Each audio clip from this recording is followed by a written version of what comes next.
Bénissons le Seigneur pour l'occasion formidable, favorable qu'il nous accorde pour nous retrouver autour de sa parole et principalement partager sa parole. Et nous sommes dans la joie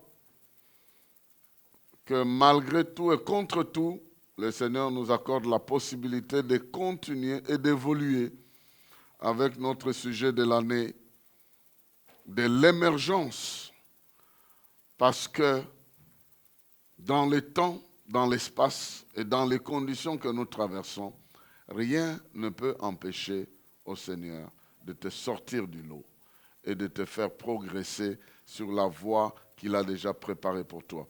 Nous avons vu et nous avons parlé de plusieurs aspects de l'émergence.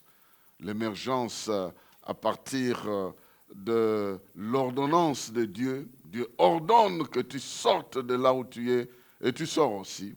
Et je suis sûr qu'il a déjà ordonné en ce qui te concerne. Aujourd'hui, nous allons voir un autre aspect de l'ordonnance et nous parlerons de l'ordonnance que Dieu nous accorde par la mission. L'ordonnance par la mission. Déjà, quand Dieu t'envoie en mission, il te sort du lot. Il te distingue des autres. Et celui qui est en mission, il est toujours différent de celui qui est tranquille, assis quelque part. C'est comme ça qu'on peut voir l'apôtre Paul en mission a ouvert 30 églises en Asie par rapport à tous les autres apôtres concentrés à Jérusalem. Donc quand tu es en mission, tu dois nécessairement sortir du lot. Mais nous n'allons pas parler de Paul, nous allons parler de Philippe. Et nous allons lire dans les Actes des Apôtres, chapitre 8. Actes des Apôtres, chapitre 8, nous lisons à partir du verset 26. Et nous allons aller jusqu'au verset 40e. Ça doit être la fin de ce chapitre-là. Cette exhortation de ce soir est mélangée des aspects prophétiques et je suis sûr que tu vas saisir ce qui te concerne parce que Dieu parle tantôt d'une manière, tantôt d'une autre. Dans le temps, il parlait par son Fils, maintenant il nous parle pas plutôt, maintenant il nous parle par son Fils, mais il nous parle de plusieurs manières depuis que le Saint-Esprit a été envoyé, libéré sur toute chair. L'Esprit de Dieu nous pousse à parler de Dieu d'une manière ou d'une autre. Le passage nous dit ceci, Actes des Apôtres, chapitre 8, versets 26 à 40. J'ai la version second 21. Il est écrit ceci. Un ange du Seigneur s'adressa à Philippe en disant, « Lève-toi et va en direction du sud, sur le chemin qui descend de Jérusalem à Gaza. Celui qui est désert. » Il se leva et partit. Or, un eunuque éthiopien, haut fonctionnaire de Candace, la reine d'Éthiopie, et administrateur de tous ses trésors, était venu à Jérusalem pour adorer.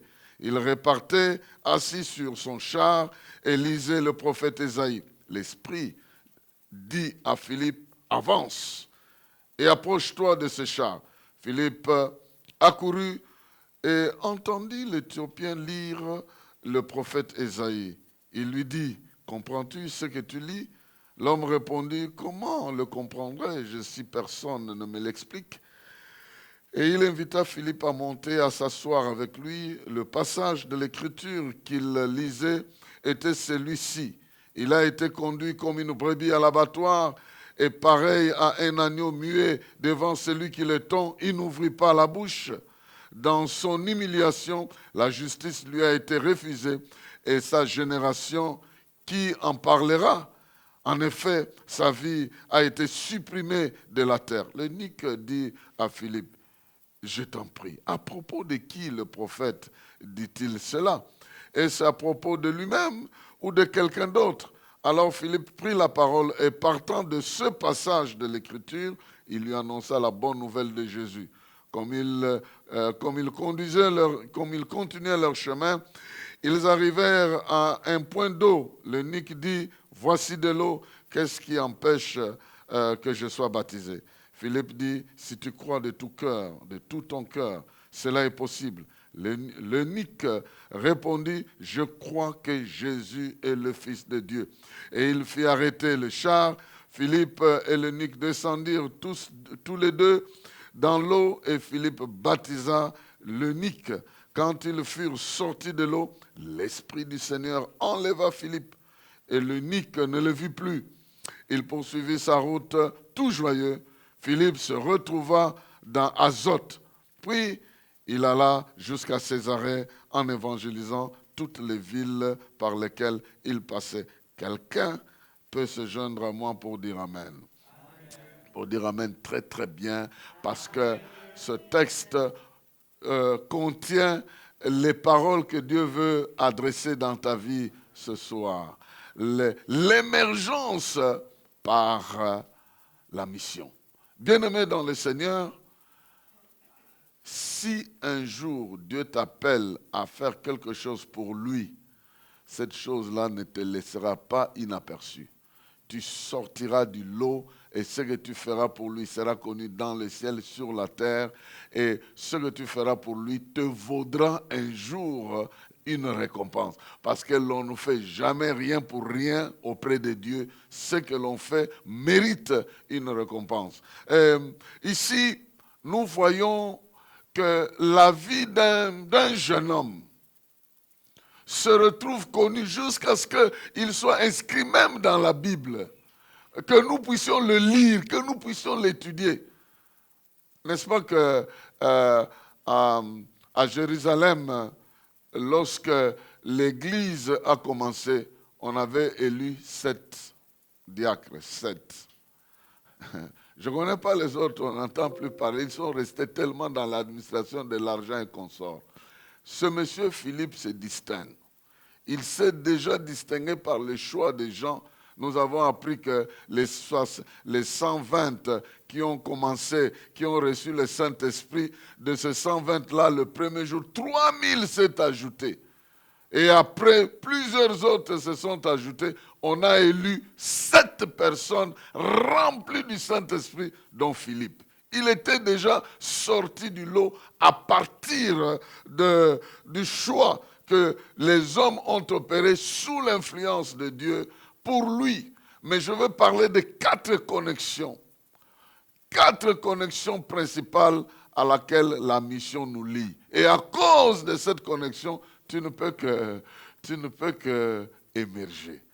La mission, du moins celle qui vient de Dieu, nous lie à 4 connexions, 4 choses principales. Et je suis certain que pendant que tu m'entends et que tu acceptes même la mission générale, parce que nous tous, nous avons été commissionnés par Jésus en disant « Tout pouvoir m'a été donné dans le ciel et sur la terre, je vous envoie. Allez, faites de toutes les nations des disciples. » Si même tu es entré dans cette commission-là et en faisais tienne pour commencer à travailler, ce que je déclare ici t'arrivera aussi.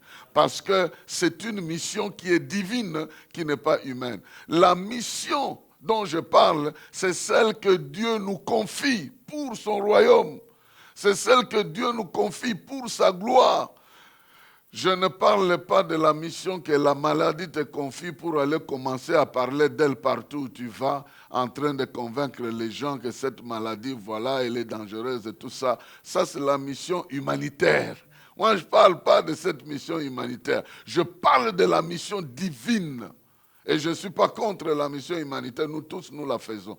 J'ai d'ailleurs travaillé dans l'humanitaire pendant autant d'années possibles. J'ai posé des actes sans lesquels certaines personnes seraient mortes en ce moment-là. Mais je ne parle pas de ça. Je parle des actes que Dieu te fera poser parce que tu acceptes sa mission.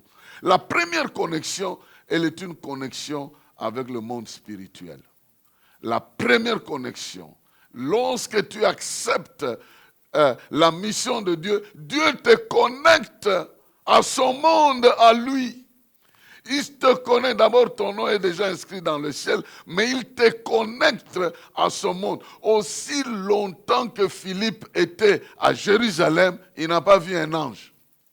Aussi longtemps qu'il était à Jérusalem, il était tranquille en train de servir dans l'église. Il n'a pas vu un ange venir lui parler. Mais quand il a quitté Jérusalem, l'Esprit l'a conduit sur Samarie. Il a prêché en Samarie. Il a converti les gens. La puissance de Dieu s'est manifestée en Samarie. Maintenant qu'il a terminé la mission qu'il s'était mise lui-même dans la tête. Parce qu'en réalité, la première mission vers Samarie était une mission de débandade. Il y avait persécution à Jérusalem et les gens commençaient à fuir. Donc Philippe était en fait en train de fuir. Il était en train de fuir, mais en fuyant, il évangélisait partout, il passait en fuyant. Mais après avoir fui, après avoir fini l'évangélisation en Samarie, où il a même fait convertir un certain Simon le magicien, il a démontré que le royaume de Dieu était plus grand que le royaume des ténèbres. Il a fait des miracles. Il a fini un peu sa vision qu'il avait de sa vie et de la mission qu'il avait. Il était comme fin mandat selon que lui-même s'était proposé.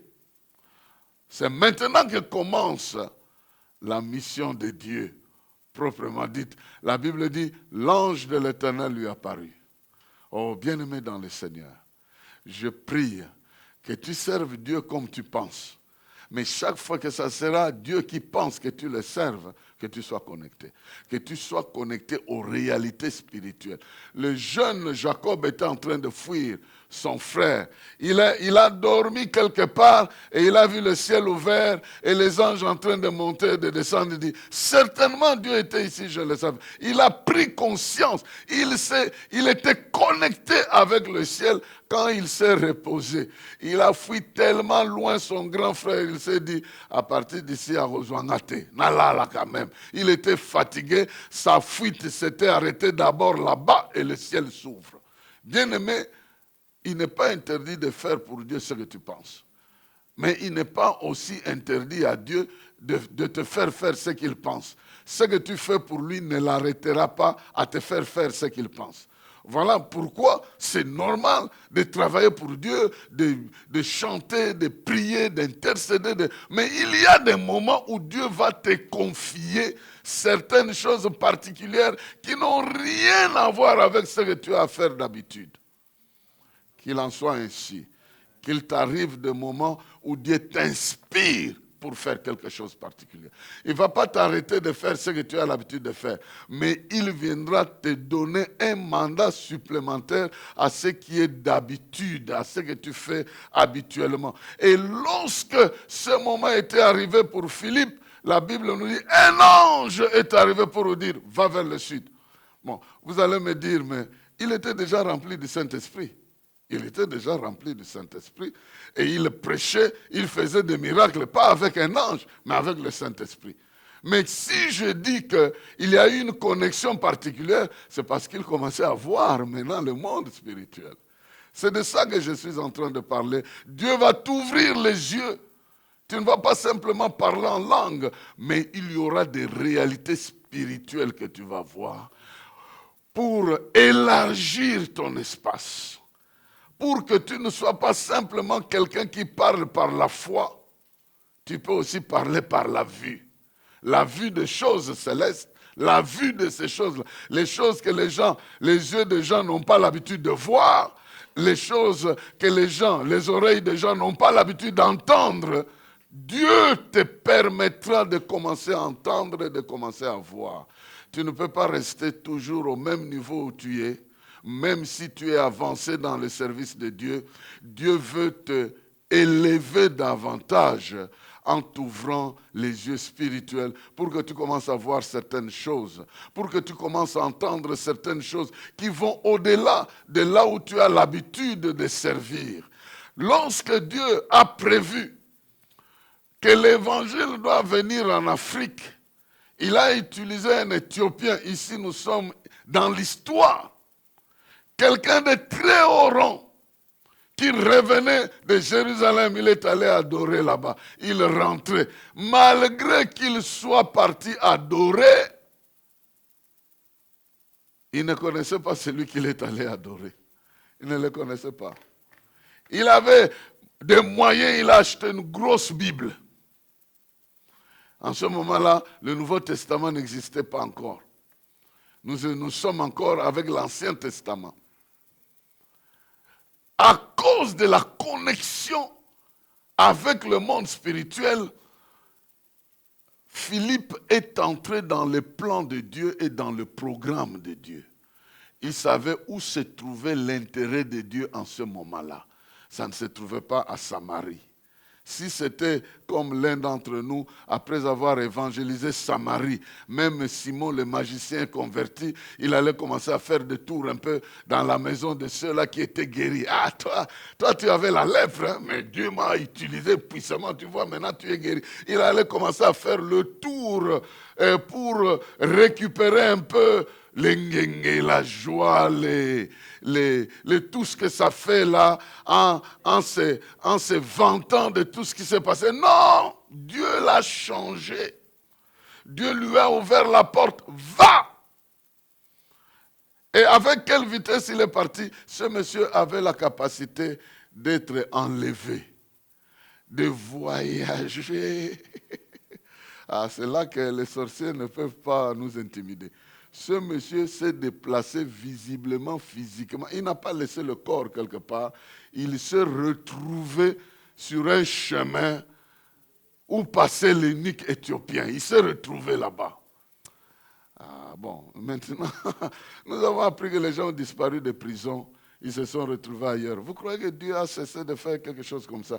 Mais je sais que de la marmite des sorciers, tu disparaîtras. Je suis désolé. De la marmite de Covid-19, tu vas disparaître. S'il y a des inventeurs, mais parce que les sorciers sont très malins. Quand il y a Covid-19 naturel, ils en créent aussi des spirituels et puis ils te mettent là-dedans. Toute la fatigue, tu es bien portant, mais tu sens des courbatures, des fatigues. Tu vas chercher, on fait les tests, rien. Et pourtant, tu ne te sens pas bien. Tu as perdu même le goût des histoires. Et tu sortiras de ça. D'ailleurs, je réduis même le niveau de 19 tozong à 2. Parce que Covid-2, même les petits produits ici, ils soignent à l'ango. Covid-2, Covid-3, tu réduis l'ango. Mais je suis en train de dire que ce monsieur, le ciel s'est ouvert et il s'est déplacé sans prendre un moyen habituel. Il se retrouve dans un endroit où Dieu voulait qu'il soit là. C'est des choses que nous avons apprises avec des gens comme des Élie.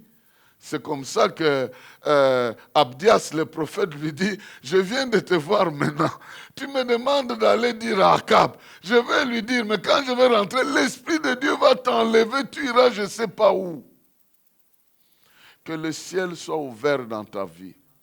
Et que tu vois très bien le plan de Dieu dans ta vie. Et que tu détectes le besoin du ciel pour lequel le ciel t'engage pour travailler.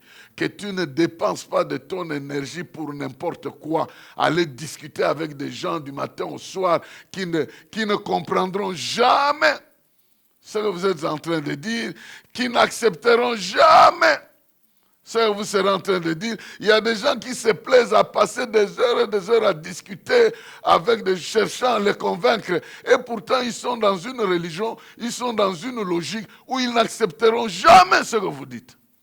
À moins que le Saint-Esprit vous envoie, vous n'avez pas le temps à perdre avec des gens qui vont vous perdre le temps. C'est seulement là où l'Esprit t'envoie que tu vas dépenser de ton énergie et de ton temps. Je prie que tu sois connecté avec le ciel pour que tu n'imagines pas ce que tu veux faire, mais que le ciel t'amène là où tu dois être et poser l'acte que tu dois faire. Je me rappelle un jour, j'étais à Lubumbashi, j'étais au volant de la voiture, je pense que j'allais à l'église. L'Esprit de Dieu me dit, tourne la voiture, va chez un tel. Je tourne la voiture, j'arrive chez le frère. Paix à son âme, il n'est plus en vie. Mais je trouve sa femme. Sa femme avait une grossesse qui menaçait de sortir. Et sa femme fait la prière. Seigneur, je crois que c'est toi qui m'as donné ces 2 enfants. Mais pour que je sois sûr que je ne vais pas les perdre, je vais voir ton serviteur Daniel Kawata ici. Waouh! La prière, M. Bossalak. Directement, la porte, je klaxonne, on vient ouvrir la porte, elle me voit, elle s'écrie, merci Seigneur. Oh, gloire te soit rendue. Même si on fait des visites, ici c'était clairement indiqué que ce n'est pas moi qui ai programmé d'aller là-bas, c'est Dieu qui a programmé. Donc tu peux devenir utile, mais Dieu va t'ouvrir l'intelligence pour te connecter à sa sagesse, à son intelligence, pour que tu ne sois pas n'importe où, que tu sois là où il veut que tu sois et que tu poses l'acte. Et je n'ai même pas compris comment elle a loué Dieu. J'ai seulement prié, j'ai dit, ils ne disparaîtront pas, ces enfants-là. Ils vont rester en vie. Et c'est des grands messieurs aujourd'hui, l'homme et la femme. Peut-être ils vont m'écouter en train de dire ça un jour. Ils sont des grands messieurs et des grands enfants à l'heure qu'il est. Donc, plus de 26 ans, je crois, ils doivent être 26, 27 ou je ne sais pas combien. Alors, c'est un exemple pour vous dire que Dieu va vous utiliser d'une manière que vous n'attendez pas. Mais soyez dans votre champ, ne soyez pas ailleurs. Soyez déjà en train de faire ce que vous êtes censé de faire et à partir de là, Dieu viendra vous utiliser. Comme il a fait pour Paul et Barnabas, alors qu'ils étaient en train de faire ce qu'ils avaient l'habitude de faire. La Bible dit, Dieu dit, mettez-moi à part Paul et Barnabas pour l'œuvre pour laquelle je les ai appelés. Et depuis qu'ils étaient mis à part, la vie de Paul a totalement changé. Parce qu'il est entré dans la mission. Il est entré dans la mission et Dieu a fait pour lui de grandes choses. Bien-aimé dans le Seigneur te connectera à quelque chose de particulier, mais il t'ouvrira l'intelligence, la compréhension. Tu goûteras à son omniscience, à son omnipotence, à son omniprésence. Quelque chose va se passer entre toi et lui et tu verras que la dimension de ta vie ne sera pas comme d'habitude parce qu'il est en train de t'émerger. Deuxième connexion. La deuxième connexion, c'est, imaginez-vous Philippe. Est-ce que Philippe avait déjà vu un char quelque part? Mais je crois que Philippe a poussé Masolo. Ça, c'est moi qui pense. À cause de cette mission, il est allé s'asseoir là où était un conseiller financier spécial de la reine. Donc, il était protégé, même si on ne le dit pas. Il y avait des gens, des gardes du corps. Il n'était pas seul. Il y avait un convoi devant, un convoi derrière, et il y avait des gens. Et lui, avec l'aide du Saint-Esprit, il s'approche du char sans que personne ne l'empêche. Et par sur quoi il monte sur le char. Tu seras avec les grands. Il s'est assis sur le char. Et sur le char, il n'était pas en train de contempler quoi que ce soit. Il était en train de communiquer Jésus-Christ. Il était en train de révéler Jésus. Et la Bible dit qu'ils ont fait une distance jusqu'au niveau où ils ont vu de l'eau.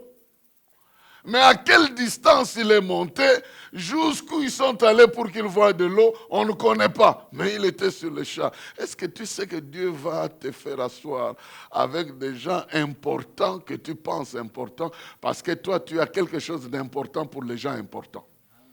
Ah, je suis en train de bénir la vie de quelqu'un pour que ton évangélisation ne s'arrête pas simplement aux cireurs de ma tétée ou de je ne sais pas quoi. Mais qu'un jour tu entres chez un ministre, tu dis, Excellence, Dieu m'a révélé quelque chose pour toi, j'aimerais prier pour toi. Et il s'agenouille, tu pries pour lui, tu tardes un peu sur sa tête là pour montrer que tu bénis sa vie de manière particulière. Je suis en train de dire que quelqu'un arrivera à ça, quelqu'un passera par là. Et si tu sers le Dieu qui est déjà très haut élevé, comment il ne va pas te faire asseoir sur le char? Tu vas t'asseoir sur le char. Bon, aujourd'hui, ce n'est pas des chars, tu resteras derrière la voiture. Derrière la voiture, et jusqu'à ce qu'on t'amène chez son excellence.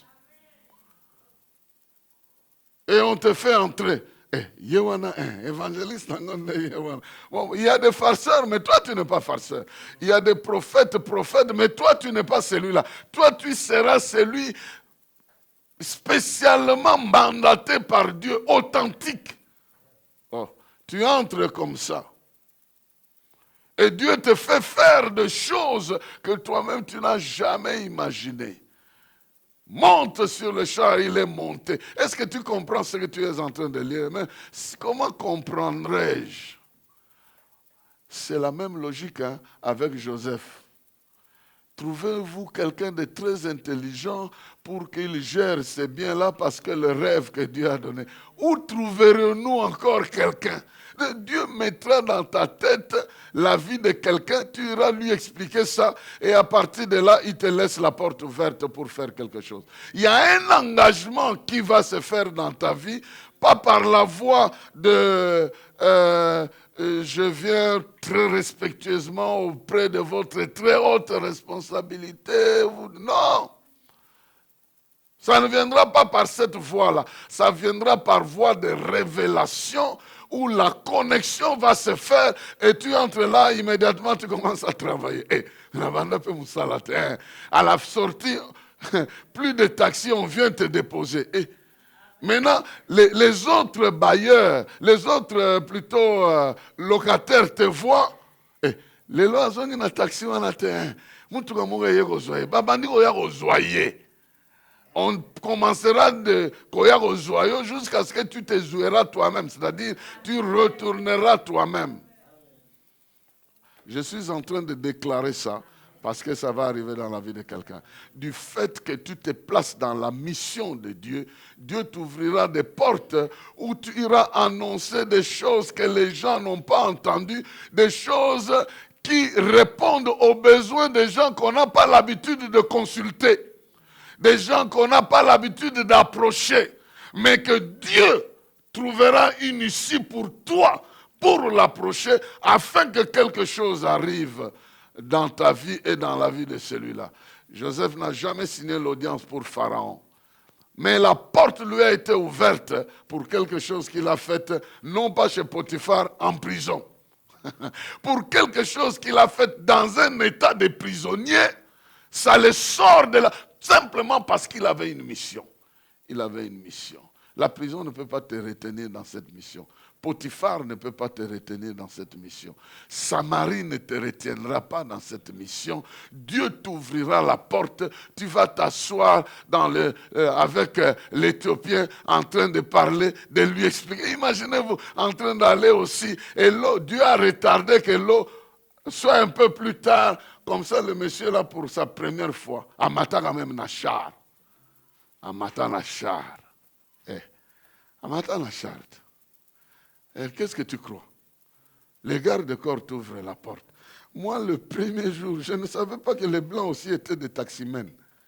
Le premier jour, je suis arrivé dans un pays où j'ai pris un taxi conduit par les Blancs. Je me suis vu comme si, moi, dans ma petite grade, dans comme un ange. Parce que naturel. J'étais simplement complexé pour rien. Et pourtant, les choses, c'est parce que je vivais dans un pays où je ne voyais pas ces choses-là. Il y a des choses qui t'étonnent aujourd'hui qui ne devaient pas t'étonner. Mais ce que je suis venu te dire, c'est que Dieu va te connecter avec les grands parce que ces grands-là ont un besoin et Dieu a placé en toi la réponse à ces besoins-là. Vous savez que cette réponse peut être simplement la capacité de réparer un ordinateur. Cette réponse peut être matérielle, mais Dieu va t'introduire afin que le spirituel puisse être transféré. Est-ce que vous avez déjà vu le général Naaman aller consulter Élisée? Pourquoi? Parce que dans sa maison, il y avait une petite fille qui était récupérée de la guerre. Elle travaillait à la maison, mais elle était en connexion. Elle connaissait quelqu'un qui devait résoudre le problème du patron. Que Dieu te donne la connaissance qu'il faut. Et que tu sortes du lot avec cette connaissance-là. Et que tu voies des chars sans que tu aies peur, que tu t'approches de ces chars et que tu apportes la solution. Dieu te révélera ce qui se passe dans la vie des gens que tu ne connaissais pas, qui sont très haut placés, et Dieu fera de sorte que même alors que les gens ne les approchent pas, mais parce que Dieu a mis en toi la solution pour ces gens, les portes vont s'ouvrir. Je le déclare au nom de Jésus-Christ. Il y a des gens qui sont allés, qui ont échoué parce qu'ils sont allés dans leur propre compte. Mais toi, tu y vas pour le compte de Dieu et tu ne restes pas pour prendre l'adresse. Donne-moi un peu l'adresse, comme ça peut-être si je viens en Éthiopie, je vais te voir. Rien. La Bible dit, immédiatement après avoir baptisé l'Éthiopien, l'Esprit l'a enlevé. L'Esprit l'a enlevé parce qu'il n'y a pas d'intérêt personnel. C'est l'intérêt de Dieu seulement qui est mentionné là-bas. Bien-aimé dans le Seigneur, troisième connexion. Philippe, à cause de ça, j'avais déjà commencé à parler, il était connecté au mystère. Une vie mystérieuse. Franchement parlant, il y a des endroits où on se pose la question.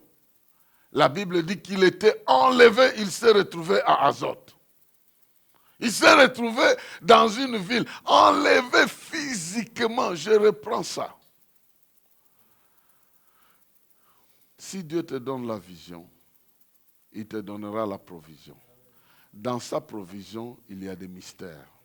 Dans sa provision, il y a des choses inexplicables. Dans sa provision, il y a des choses mystérieuses qui peuvent t'arriver parce que tu es au service de Dieu. D'abord, on te fera la guerre, on ne te vaincra pas. Tu vas mystérieusement échapper au danger. De deux, tu vas mystérieusement échapper des mains de tes adversaires. De trois, tu vas mystérieusement résoudre des problèmes qui te dépassent toi-même. Simplement parce que tu es dans une sorte de mystère. En travaillant pour Dieu, tous ceux qui ont travaillé pour Dieu se sont rendus compte que lorsqu'il y a des blocages, des difficultés, Dieu mystérieusement intervient en leur faveur. Donc il y a un quota de miracles, de mystères qui doivent t'accompagner parce que tu travailles pour celui-là. Pour celui-là qui t'a appelé. L'apôtre Paul nous donne l'exemple au chapitre 26 et 27 des Actes des Apôtres. Il échappe à un danger, un accident mortel de bateau qui se fracasse. Il échappe à cela. Il entre dans l'île appelée Malte. Dans cette île-là, il n'était pas seul. Il était accompagné d'environ 357 passagers. Vous savez, ces 357 passagers ont perdu tous leurs biens dans cet accident-là. Mais ils étaient nourris. À cause de quoi? À cause de Paul. Paul a guéri le papa du riche de cette île-là. Et le papa le riche là de cette île a pourvu aux besoins de 367 personnes qui étaient là en leur donnant la nourriture de plus d'une semaine.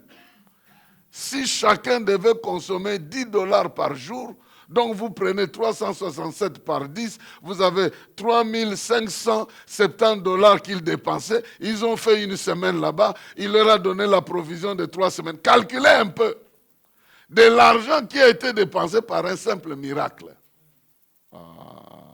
Si Dieu peut te connecter avec des mystères, est-ce que tu sais que l'argent peut sortir de la bouche du poisson? Tu ne le sais pas. Tu ne sais pas comment Dieu va intervenir dans tes problèmes financiers. Tu ne sais pas. Mais tu es un candidat au mystère. C'est ça que je peux te dire. Donc Dieu va résoudre tes problèmes de manière mystérieuse. Il ne faut jamais faire de calcul avec Dieu. Il faut plutôt lui laisser la possibilité et lui confesser la foi. Il dit ici, je ne sais pas comment tu vas t'en sortir, mais tu t'en sortiras parce que tu n'es jamais bloqué par qui que ce soit. Je m'attends seulement à toi. Bien-aimé dans le Seigneur, accepter la mission. Il y en a plusieurs qui n'ont jamais accepté la mission que Dieu leur a donnée. Simplement, ils trouvent des justifications. Comment je vais aller là-bas? Imaginez-vous si une idée avait transpercé Philippe pour dire, maintenant il faut aller à Azote. Il dit, ah, mon Sika. Non, il s'est mis à la disposition, paf, il se retrouve à cet endroit-là. Vraiment que Dieu te bénisse. Que Dieu fasse de toi un sujet de ces mystères. Dieu n'a pas laissé ces histoires dans l'Ancien Testament pour voir les gens résoudre le problème mystérieusement. Il est le même Dieu aujourd'hui. Si quelque chose te complique dans la mission, c'est sûr qu'il va intervenir en ta faveur de manière particulière. Tu seras avec des anges, tu seras avec des gens qui vont te sortir des blocages. Tu vas marcher avec ceux-là qui vont faire de sorte que dans les milieux dangereux où tu te trouves, le Dieu qui connaît les dangers te sorte de ces dangers-là. Rien que parce que tu es dans un milieu où tu ne sais pas gérer le pouvoir. C'est d'autres personnes qui décident. Mais Dieu fera de sorte que tu t'échappes de manière mystérieuse. Il fera de sorte que les limites humaines ne deviennent pas les limites de la mission. Nous lisons un texte pour aller un peu vers la fin.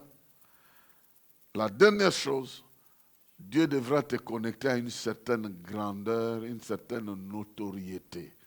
Il ne faudra pas que tu sois vagabond seulement. Ah, vous savez, j'étais à Massina, j'ai fait, il y a un miracle que Dieu a fait là-bas. Après, Tokei, Malemankulu, Dieu a travaillé là-bas. Je suis arrivé à Kaberamois, non? Il faut qu'il y ait un moment donné, là où tu vis, là, les gens comprennent que tu n'es pas non plus n'importe qui. Il faudra qu'à un moment donné, là où Dieu te fait asseoir, pour longtemps, tu as des preuves. Nous sommes dans les Actes des Apôtres, chapitre 21, verset 8 et 9. Actes des Apôtres 21, 8 et 9. Nous sommes repartis le lendemain pour Césarée. Là, nous sommes entrés chez Philippe l'évangéliste, qui était l'un des 7, les 7 qui étaient votés là-bas. Et nous avons logé chez lui. Il avait 4 filles vierges qui prophétisaient. Donc, il n'a pas disparu. Il n'a pas disparu de la nature. Ce monsieur a eu aussi des filles qui prophétisaient. Donc, dans la ville de Césarée. Maintenant, il y a une confusion. Césarée de Philippe. On parle de Césarée de Philippe. Mais je crois que le Philippe ici, ce n'est pas celui-là. C'est un autre roi, parce que Jésus était parti à Césarée de Philippe.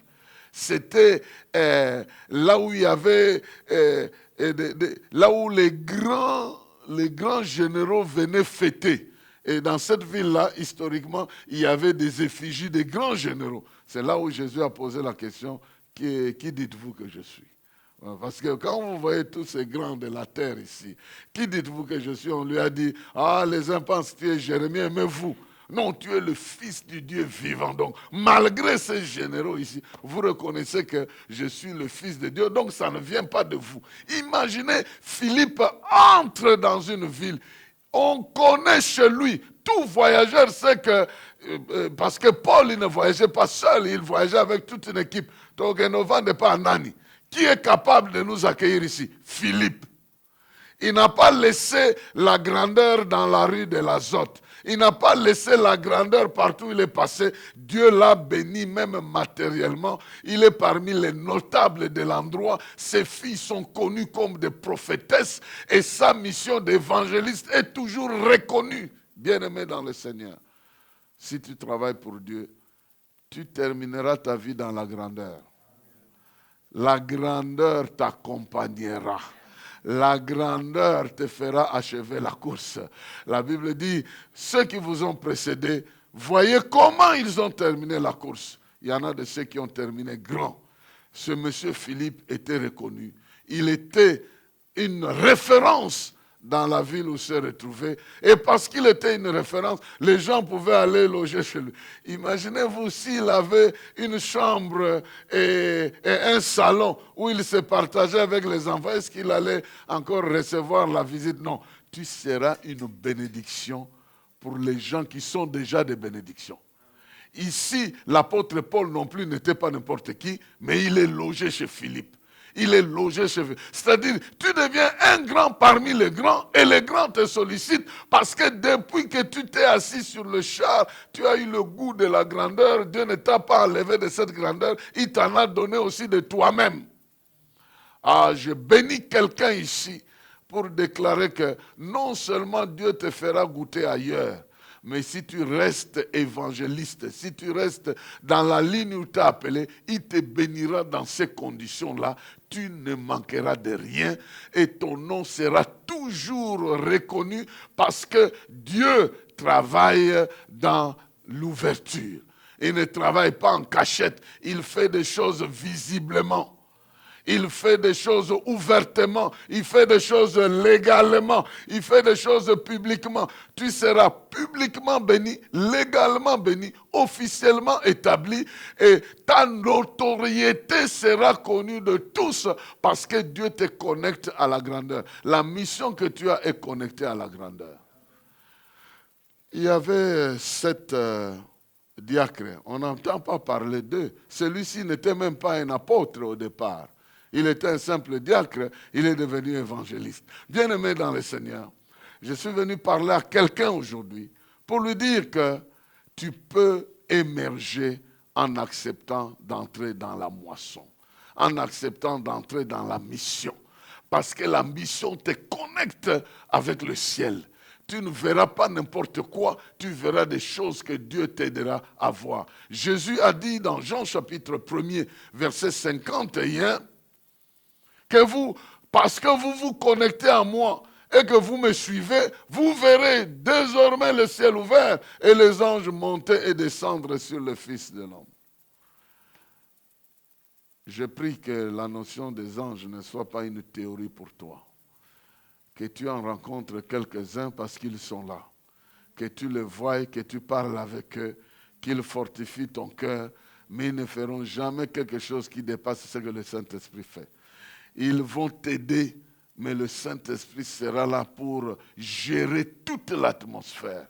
Mais il va aussi te connecter avec des tâches particulières qui feront que tu ne passes pas le temps pour rien. Il te fera connecter avec des gens qui ont des besoins particuliers et pour lesquels il a mis des dons particuliers dans ta vie. Je connais quelqu'un qui est arrivé dans la maison d'une grande personne simplement parce qu'il avait les dons de guérison. Il a guéri l'enfant d'un homme. Et cet homme-là avait beaucoup de moyens. Il a libéré ce moyen pour construire l'église de ce monsieur-là. Bien-aimé dans le Seigneur, l'apôtre Paul a nourri toute une population qui voyageait avec lui. Même parmi ces gens-là, il y avait des gens qui ne croyaient pas. Mais ils ont bénéficié de la foi de l'apôtre Paul. Qu'il en soit ainsi, que Dieu puisse faire de toi une source de bénédiction en te connectant avec ceux-là qui ont tout, mais qui manquent ce que Dieu a placé en toi. Tu n'es pas vide. N'envie pas les gens. Tu peux sortir l'argent du poisson. Tu peux sortir l'eau du rocher.